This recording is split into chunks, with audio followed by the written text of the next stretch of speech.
Hey everyone, welcome back. Ready to really get into long tail keywords? Yeah, absolutely. This is going to be fun. It is. It is. We're calling this one the secret weapon of SEO, and I think there's a good reason for that. Oh, for sure. I Yeah. think the analogy that always comes to mind for me is that comet analogy. Oh, You yeah. know, like the head of the comet is like iPad, just that big, huge keyword, and then it just kind of stretches out forever, and there are all those little hidden gems in the long tail. And what's so fascinating to me is that Google's been around for so long, like everybody's using it, but still, every single day, 15% of searches are brand new. Wow, That's crazy. that's mind-blowing. Yeah. So many possibilities. It is, and that's the long tail. Yeah. These are all those terms. Yeah, so it seems like if you go after these less obvious keywords, there's less competition. Exactly. Less competition. It's like trying to find a quiet corner in a giant marketplace. Oh, yeah, I like that. You can actually target very specific people who are way more likely to do something, whether it's buy, sign up, read something. So we're being laser focused here. Yes. I like that. But let's get specific. How do we actually define these long tail keywords? Okay, so how do we define them? Yeah. Well, we know they're longer phrases, but how do they actually differ from just regular keywords? Right. Well, we go back to our common analogy. iPad, that's the head, super broad, tons of searches, but a lot of competition too. Sure. Now let's say we add iPad Pro 12.9 2023. Okay.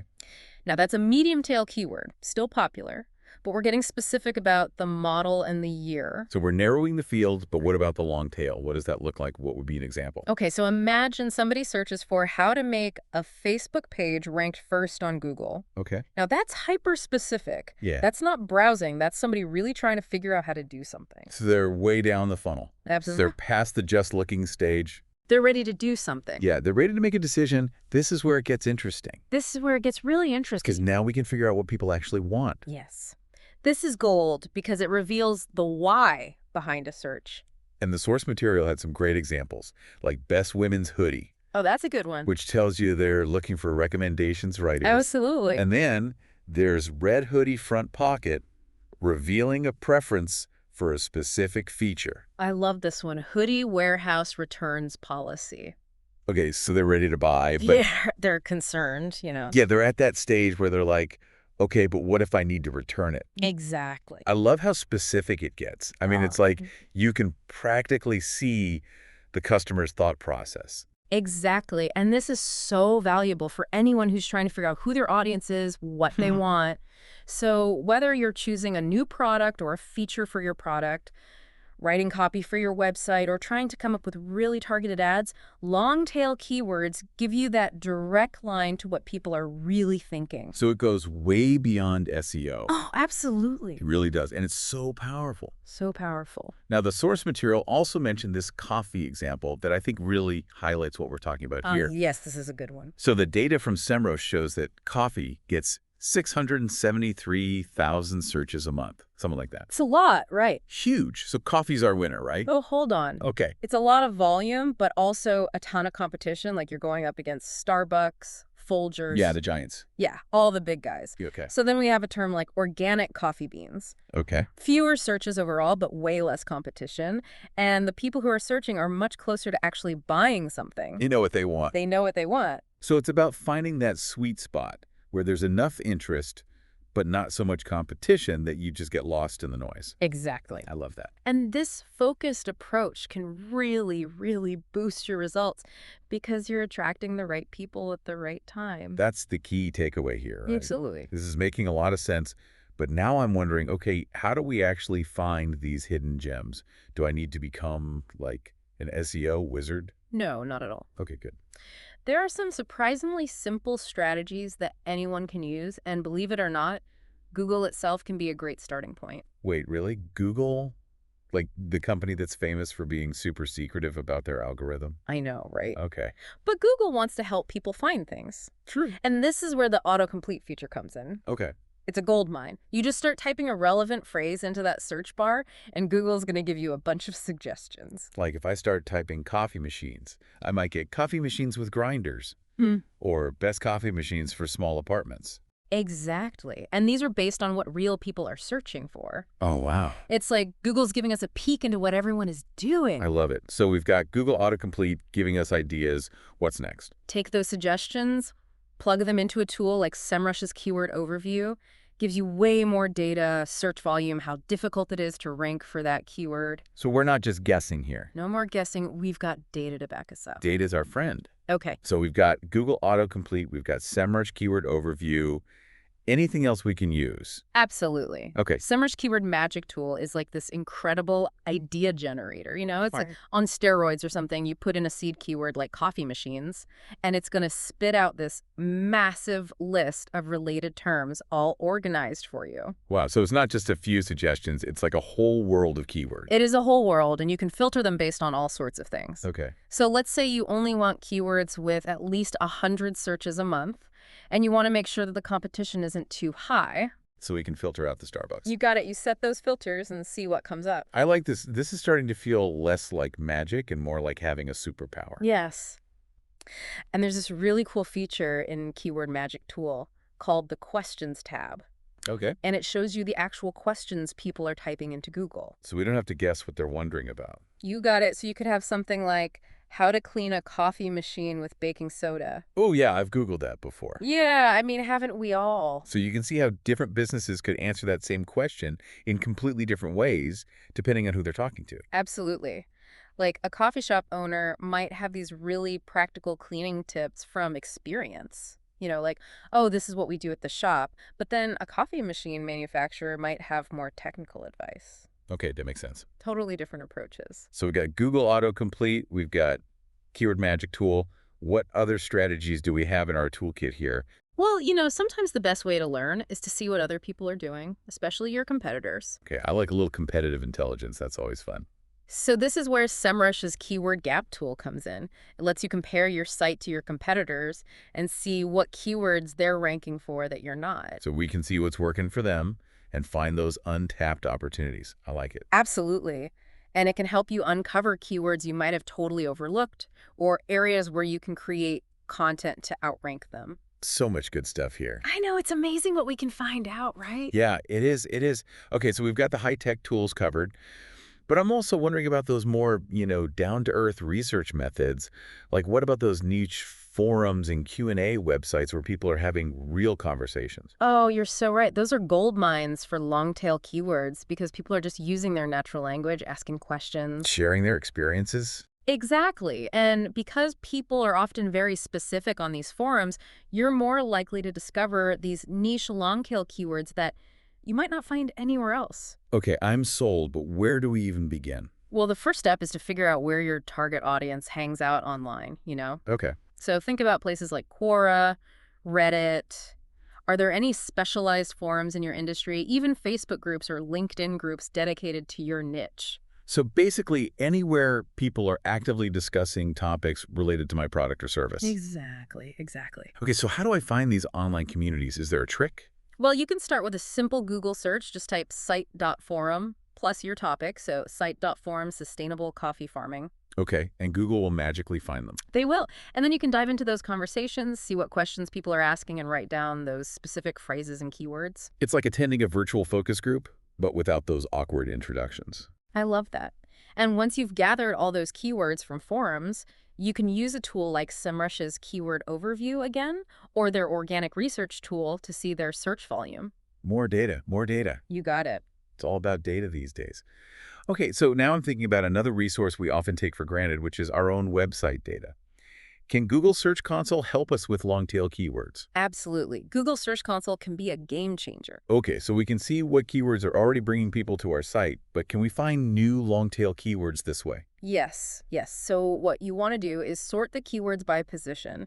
Focus on those ranking on pages 2 or 3 of Google. Oh, You'll likely find long-tail keywords that you're already ranking for, but not quite well enough to get on that first page. because they're almost there, but they need a little push. Exactly. They need a little boost. Maybe a new blog post? Yes. Or maybe you just need to tweak some existing content. Yeah. And then you can analyze those keywords further using Semrush to really understand their potential. More data. More data. We love Yeah. data.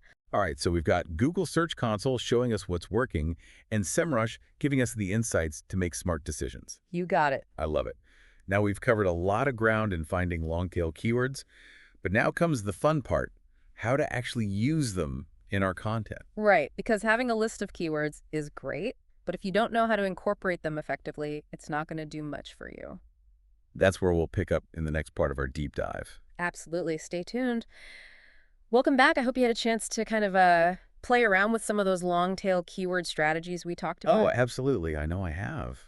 It's really eye-opening to realize just how much valuable information is kind of hidden in those longer, more specific searches, right? Oh, for sure. And as we go even deeper, you'll see just how powerful these long tail keywords can be for really understanding what your audience wants. Right, because at the end of the day, we're not just trying to rank for keywords. We're trying to connect with real people who are looking for something specific. Absolutely. And those long tail keywords give us that window. Yeah. Yeah. And speaking of which, the source material mentions this secret tool for using long tail keywords to understand different audience segments and even generate content ideas. Oh, yes, that's where things get really strategic. Okay, so what is this secret tool? Can we unpack that a bit? Absolutely. So when you really master this, you're not just, reacting to what people are searching for. You're kind of anticipating their needs. You're pulling them in. So we're kind of becoming thought leaders in our niche. That's exactly right. I like that. It's about going beyond the surface level and providing really valuable, in-depth content. Okay, I'm ready. How do we do this? Okay, so first, we need to shift our perspective a bit. Instead of viewing long-tail keywords just from an SEO perspective, think of them as insights into your audience's journey. Okay, so we're not just looking at a list of words. No, we're trying to understand the story behind those words. You know what I mean? Yeah. What are they trying to do? What are they looking for? What's the end goal? What are those pain points? What are they ultimately trying to achieve? Exactly, exactly. And by kind of piecing all these insights together, you can start to identify different audience segments. Okay, so like, for example, those coffee machines. Yes, coffee machines. We might discover that there's a group of people specifically interested in cleaning their coffee machines with natural ingredients. Yeah, maybe they're eco-conscious or maybe they just have sensitivities to chemicals. Yeah, for sure. That realization can lead to a whole series of content ideas, like blog posts about DIY coffee machine cleaners, video tutorials on eco-friendly cleaning methods, maybe even a downloadable guide with recipes for natural descaling solutions. We've gone from this simple keyword phrase to a full-blown content strategy. I know, right? That's pretty cool. It's amazing. And it's not just limited to SEO. Okay. You can use those same insights for social media, for email marketing, even product development. Wow, so we're talking about this whole like holistic audience-centric approach. Exactly. It's about really understanding your audience, their language, their needs. Okay, I'm getting this. This is starting to click, but I think it's important to talk about those common mistakes people make when using long-tail keywords, just to kind of avoid those pitfalls. Oh, for sure. Yeah, even with the best intentions, it's easy to kind of stumble a bit, right? Yeah. One of the biggest mistakes is forgetting about user intent. We touched on this a little bit earlier, but it's so easy to get excited about a long-tail keyword that has decent search volume and just forget to step back and ask, does my content actually align with what people are searching for? Yes, absolutely. Right. So let's say you find a long tail keyword like best coffee for cold brew. Okay, it's got decent volume. You're ready to write a blog post about it. But then you actually look at that search results page and you realize, oh, wait a minute. Most of the top ranking content focuses on specific coffee bean recommendations for cold brew. So if I just write a generic article about the history of cold brew or different brewing methods, it's not going to satisfy the user intent. Not at all right. Yeah. Even if it technically includes that keyword. So it really is about being a keyword detective and figuring out, okay, what is the meaning behind this search? Exactly. I love that. It's about being thoughtful. Cut it. Now, I know keyword stuffing is a big no-no. Oh, yes. Avoid keyword stuffing at all costs. Can you give us an example of what that looks like and how to avoid it? Oh, yeah. So remember that paper coffee filters example we talked Do about? you remember? Like imagine a blog post that just repeats paper coffee filters over and over again, like in every single sentence. Yeah, it just sounds so unnatural. So awkward. And it's going to turn off your readers. It's going to send red flags to Google. Your rankings are going to tank. Nobody wins. Nobody wins. So how do we find that balance? Where we're using keywords effectively, but we're not overdoing it. Right for humans. Okay, right naturally. That's always the best advice, right? It is. Use your keywords, sprinkle them throughout the content. Don't force them in there.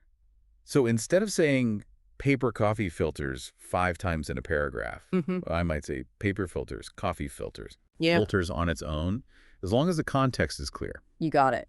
And we can also use synonyms and related terms to kind of add some variety. Right, like unbleached filters, reusable filters. Okay, good. So we've covered user intents. We've talked about keyword stuffing.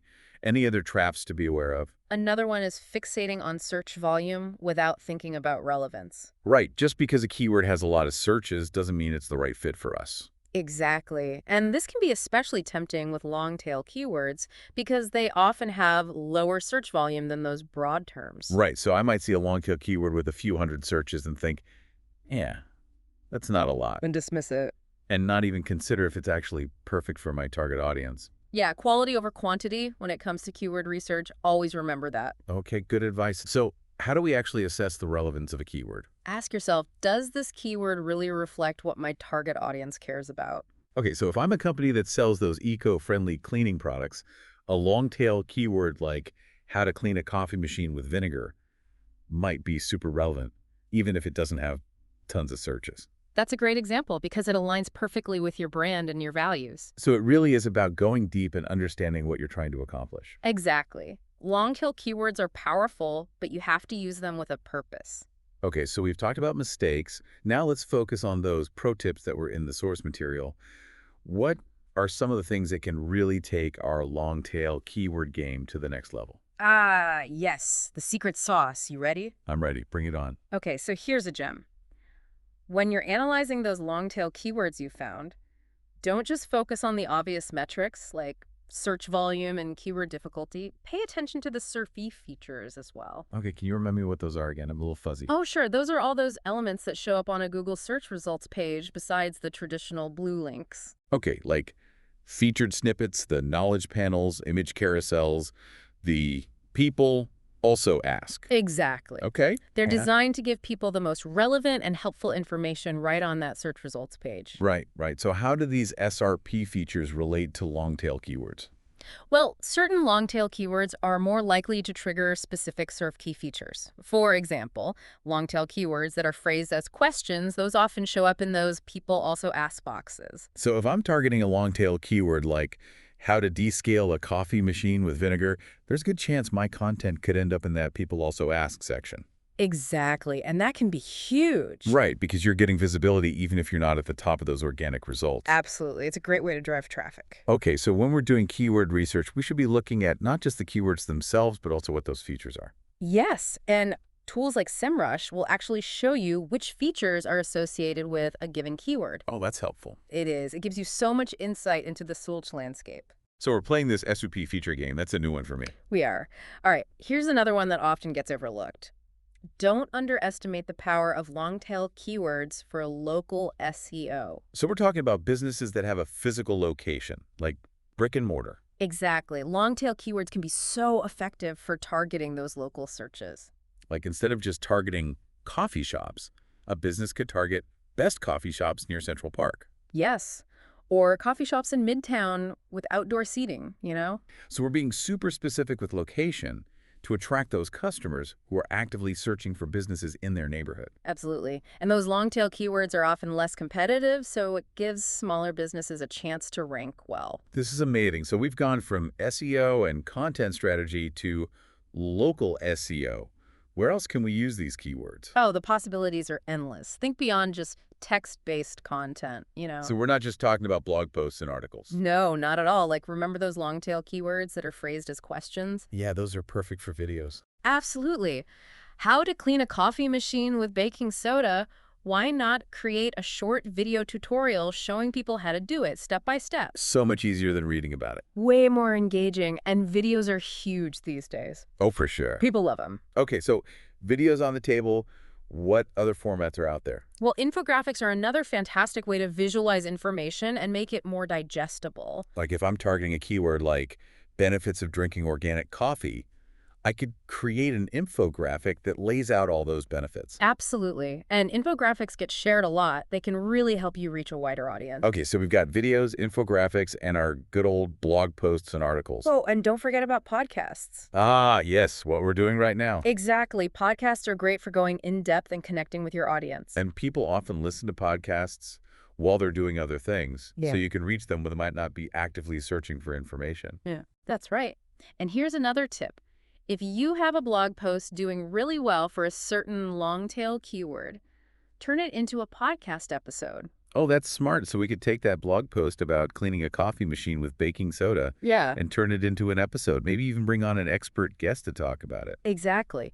Think about different ways to reach your audience with the same great content. So many possibilities. It's amazing. And that's really just the beginning. As you go deeper into this world of long-tail keywords, you'll find even more creative ways to use them. This has been awesome. I'm feeling a lot more confident about using long-tail keywords strategically. That's fantastic, and we're not done yet. In our final segment, we'll explore even more advanced strategies and tools that can really take your game to the next level. Stay tuned. Welcome back to our final deep dive into the world of long-tail keywords. It's been quite a journey, hasn't it? It has.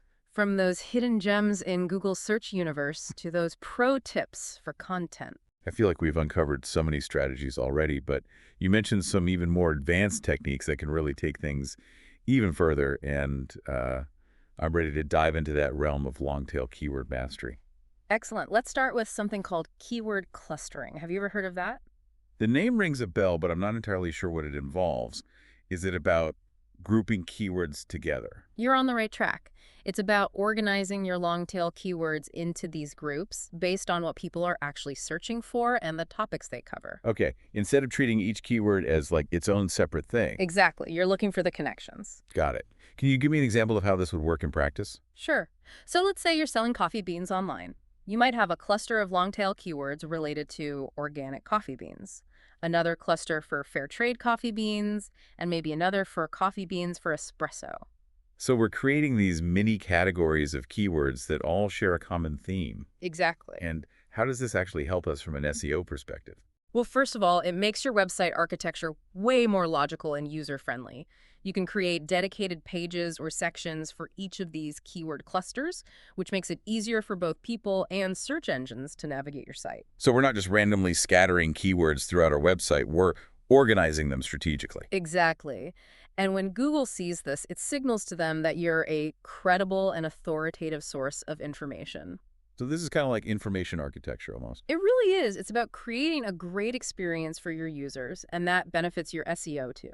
Okay, so keyword clustering helps with website organization and SEO. Are there any other benefits we should know about? Definitely. It can actually make content creation easier. By grouping keywords, you can easily identify gaps in your content and come up with ideas that really resonate with specific people. So instead of staring at a blank page, we can use our keyword clusters as a roadmap. Exactly. For example, if you notice that your coffee beans for espresso cluster is lacking content, you might decide to create a blog post or video about choosing the best coffee beans for espresso. I love that. We're using those keywords to not only organize existing content, but also to come up with ideas for new content. This sounds amazing, but are there any tools that can help us with this clustering process? There are. Semrush actually has a tool that can automatically group your keywords into clusters for you. So it's like having this AI assistant that helps us make sense of all those keywords. Exactly. And it can save you a ton of time, especially if you have a lot of keywords. Keyword clustering is definitely going on my to-do list. What other advanced strategies should we explore?